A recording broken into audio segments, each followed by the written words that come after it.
नमस्कार मित्रांनो, मी डॉक्टर विशाल Pawar, elegance clinic Surat येथून तुमच्याशी संवाद साधत आहे.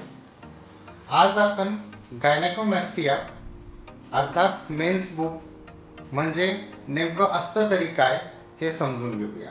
पण प्रौढ अवस्थेत छाती दिसणं म्हणजेच गायनेकोमॅस्टिया होय.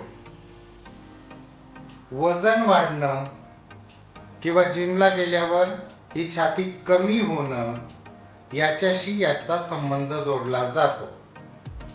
पण गायनेकोमॅस्टिया म्हणजे पुरुषांमध्ये किंवा बालकांमध्ये स्तनाच्या ग्रंथींचं असामान्य वाढ होणं हे असतं. आणि या स्तनाच्या ग्रंथी असल्यामुळे चरबी हा एकमेव फॅक्टर याच्यात नसतो. त्याच्यामुळे व्यायाम केल्याने किंवा जिमला गेल्याने हे कमी होत नसतं. गायनेकोमॅस्टियाबद्दल तुम्हाला कुठल्याही प्रकारची शंका असेल किंवा कुठल्याही प्रकारचं डिस्कशन करायचं असेल, सकाळी 8 वाजेपासून रात्री 8 वाजेपर्यंत आमच्या क्लिनिकच्या नंबरवरती कॉल करून तुम्ही विचारू शकता. धन्यवाद.